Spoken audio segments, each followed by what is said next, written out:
If you're a die-hard Browns fan and love breaking down the game like we do, hit that subscribe button and turn on the bell so you never miss a blitz. The Cleveland Browns suffered a tough blow this past weekend, and it wasn't just a 23-16 loss to the Baltimore Ravens, while losing a close game is never easy.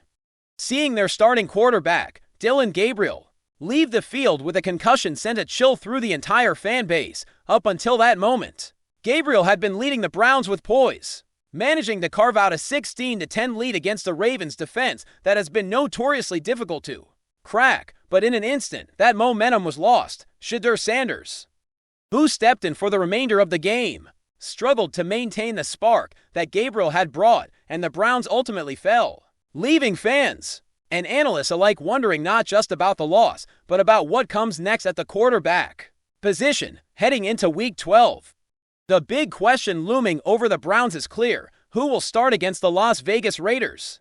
Dillon Gabriel, a rookie showing flashes of brilliance this season, remains under concussion protocol, and the team has been tight-lipped about his recovery timeline if he isn't cleared in time. Shedeur Sanders could see his first official NFL start. A monumental moment not just for the young quarterback but for a franchise that is searching for stability at the most important position in football. The stakes couldn't be higher, and the Browns coaching staff knows that any decision has to balance the urgency of winning games with the long-term health of their players. Gabriel's season so far has been a roller coaster, marked by promise and moments of growth. In the 8 games he has appeared in, Gabriel has completed 59.2% of his passes for 937 yards, tossing 7 touchdowns against just 2 interceptions. On top of his passing stats, he has added 86 rushing yards, showing a mobility that has helped keep defenses honest. But as a rookie, the learning curve is steep, and setbacks like this concussion could have ripple effects on his confidence and development. It's not just about this week's game. It's about preserving the potential of a young quarterback who could be central to the Browns' plans for years to come. The Browns' approach to Gabriel's recovery will likely follow a conservative path, since the first practice of the week often serves as a barometer for readiness. How Gabriel performs or doesn't on the practice field could determine whether he suits up against the Raiders. For a rookie, missing a practice can almost certainly tip the scales toward the backup quarterback getting the start. That means Shedeur Sanders, who has shown glimpses of talent and resilience when called upon, could find himself thrust into a high-pressure situation sooner than anyone expected. While this might be a setback for Gabriel, it's also an opportunity for the team to evaluate Sanders in a meaningful, game-changing role. The Browns aren't alone in facing concussion dilemmas this season. Across the NFL, quarterbacks are grappling with head injuries that are reshaping lineups and forcing teams to adapt quickly. The New York Giants' Jackson Dart is currently sidelined under concussion protocol and missed Week 11, leaving fans to speculate on when he might return. Houston Texans quarterback C.J. Stroud has already missed 2 games because of a concussion, highlighting the prevalence of these injuries, even among top-tier talent. Meanwhile, New York Jets quarterback Justin Fields has also had his playing time limited due to a head injury. The trend is unmistakable. Concussions are a major factor in roster decisions, and teams cannot afford to be cavalier with the health of their signal callers. Over the past decade, the NFL has dramatically shifted its stance on concussions, implementing stringent protocols designed to protect players from long-term neurological damage. The league has learned from high-profile cases such as Miami Dolphins quarterback Tua Tagovailoa, whose repeated head injuries have sparked ongoing debates about the risks quarterbacks face week in and week out. The Browns, like all NFL franchises, are acutely aware of the consequences of rushing a player back too soon. Gabriel might be itching to get back on the field after all. Competitive fire is a hallmark of a successful quarterback, but the organization has a responsibility to ensure he is fully healed before taking another hit. This situation also opens the door for some intriguing strategic considerations. While the immediate concern is winning against the Raiders, there is a larger narrative unfolding in Cleveland about the future of the quarterback position.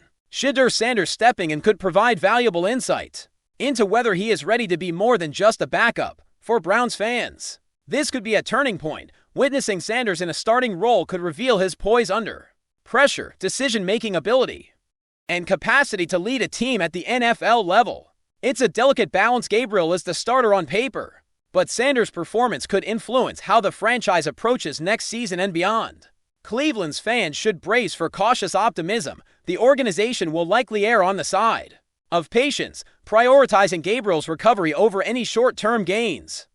Concussion management is no longer a game of who wants to play most. It's about medical clearance, long-term health, and making decisions that safeguard careers. While it's disappointing to see a promising rookie sidelined, there is an upside. It allows the coaching staff to gauge Sanders' potential and consider how he might fit into the team's long-term vision.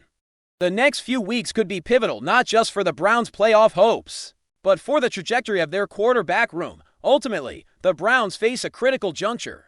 The team has to balance the immediate desire to compete in the NFL's high-stakes environment with the responsibility of protecting young talent. Dillon Gabriel's health will remain a top priority, and fans will need to trust the process, even if it means watching from the sidelines. Meanwhile, Shedeur Sanders is on the cusp of an opportunity that could define his career. Whether the Browns lean on Gabriel or give Sanders the reins, the coming games will be closely scrutinized, with every throw, every decision, and every play dissected by analysts and fans alike. One thing is certain, the quarterback drama in Cleveland is far from over, and the next chapter promises to be as compelling as any story this season. For now, Browns supporters can only hope that Gabriel receives the care he needs, that he recovers fully, and that the team emerges stronger regardless of who is under center. This isn't just about Week 12, it's about the future of the franchise and the health of a young quarterback with the potential to be a cornerstone in Cleveland. If Gabriel sits, Sanders' performance could signal a new era, offering a glimpse of what the Browns' offense might look like in the years to come. Either way, the decisions made this week will reverberate far beyond a single matchup against the Raiders, shaping narratives, influencing careers, and keeping fans on the edge of their seats. The Browns have a crossroads ahead, and the outcome will be watched by every fan, every commentator, and every football observer wondering which path the franchise will choose at the most critical position in the sport. Enjoying the content so far? Smash that like button and drop your take in the comments. We want to hear what you think about the Browns this season.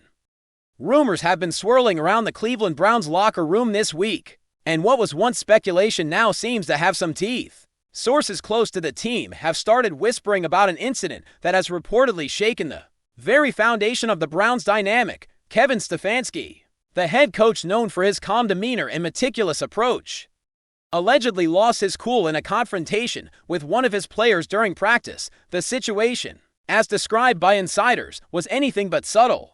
The phrase that has since echoed through the corridors of First Energy Stadium, "You don't play with me anymore," allegedly came straight from Stefanski's own mouth, leaving teammates stunned and leaving fans and analysts alike questioning what could have provoked such an outburst. Imagine a coach whose reputation is built on patience and strategic poise suddenly snapping in a way that feels almost unrecognizable, a side of Stefanski that has rarely, if ever, been seen by the public.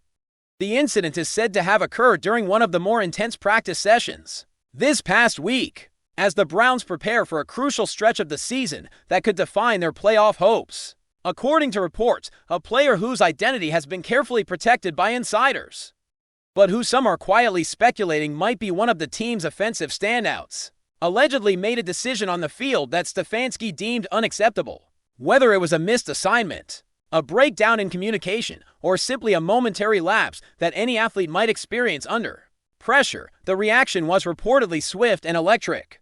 Witnesses to the altercation say Stefanski's voice carried through the entire practice facility, resonating with a sharpness that left no room for misunderstanding. The phrase itself, "You don't play with me anymore," is reportedly a line Stefanski has never used publicly before, making the outburst all the more shocking. Sources indicate that it wasn't just a heated reprimand.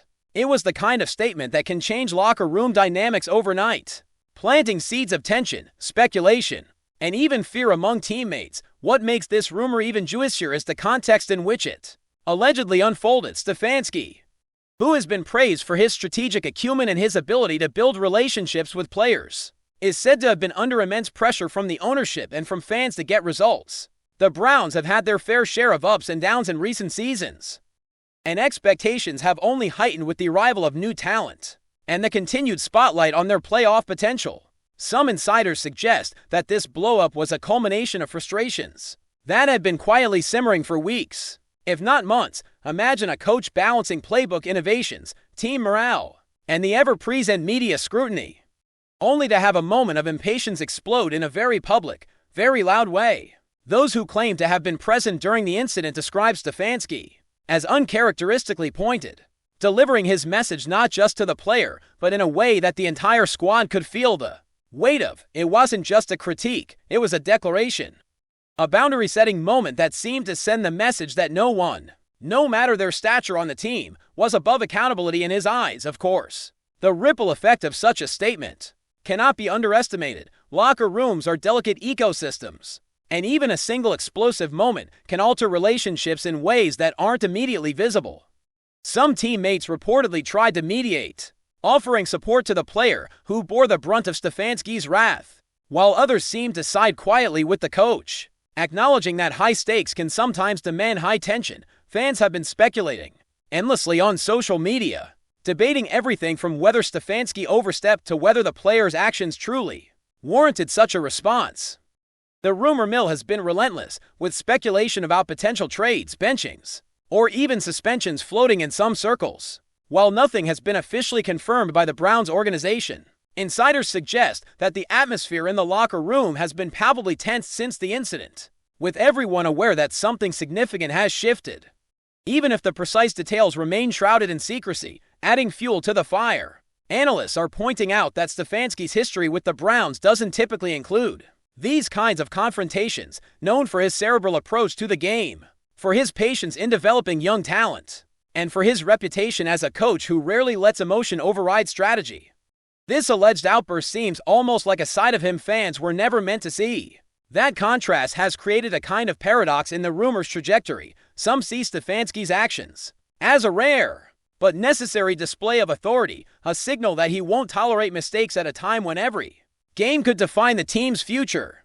Others see it as a crack in his usual composure, a glimpse of stress and frustration bubbling to the surface in a high-pressure environment.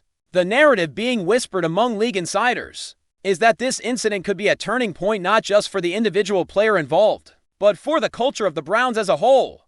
Will this moment galvanize the team under Stefanski's leadership, or could it sow division that lingers well beyond the next few games? Right now, no one can say for certain, but the tension is undeniable, and the speculation is only intensifying. Media insiders are also pointing out the timing of the rumored confrontation, which is particularly fascinating. It reportedly occurred after a series of hard-fought games, where the Browns had shown flashes of brilliance, but also moments of frustrating inconsistency.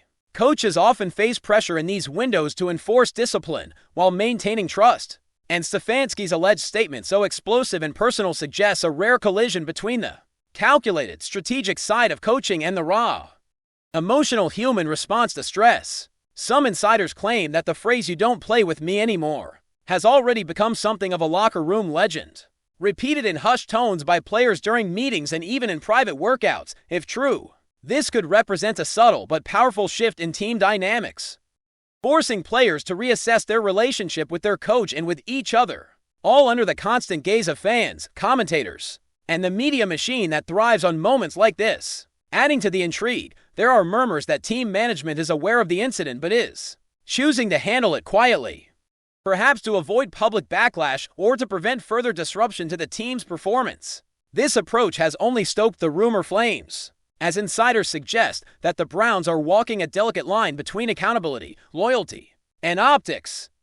Industry insiders are noting that similar situations in the past have had wildly different outcomes. Sometimes a single outburst can unify a team under a coach's authority, while other times it can create lingering mistrust that manifests months later. The Cleveland fan base, known for its passion and dedication, is already dissecting every practice report, every player interview, and every cryptic social media post in search of confirmation. The suspense, the speculation, and the sheer unpredictability of what comes next have made this rumored confrontation one of the hottest topics in the NFL world, with analysts, reporters, and fans alike trying to decode what Stefanski's next moves will be, and how the implicated player or players might respond on the field in the coming weeks. While the Browns have yet to release an official statement addressing the rumored exchange, multiple insiders have hinted that the coaching staff is aware of the delicate nature of the situation and is treading carefully behind the closed doors of FirstEnergy Stadium. Sources suggest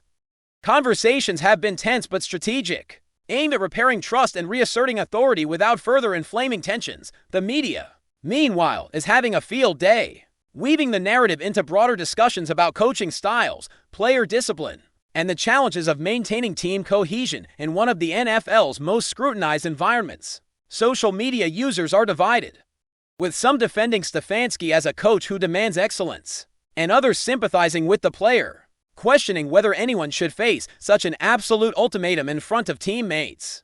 The rumor has now taken on a life of its own, moving from whispered locker room speculation to mainstream sports chatter, making it difficult to separate fact from narrative, while fueling an ongoing conversation about leadership, accountability, and the high-stakes world of professional football. As the week unfolds, insiders continue to drip hints of further developments, with suggestions that the situation is far from resolved. Some sources hint at a private meeting scheduled between Stefanski, the player, and key team officials, a discussion that could either smooth over tensions or deepen them, depending on the outcome. Meanwhile, the rest of the Browns squad reportedly remains focused on practice, but the atmosphere is said to be charged, with everyone acutely aware of the rumored incident and its potential implications for team dynamics and on-field performance. Fans are watching closely, analysts are weighing in, and the NFL rumor mill is humming at full throttle.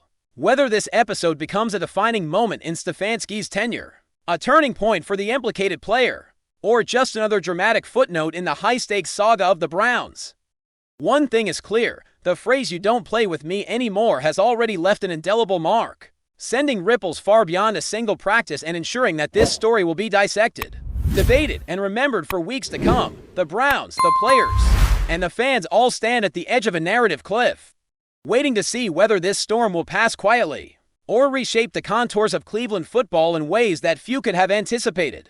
Thanks for riding with us on another Browns Blitz. If you liked the video, share it with a fellow fan, hit subscribe, and ring that bell so you're always part of the Dawg Pound conversation. Go Browns!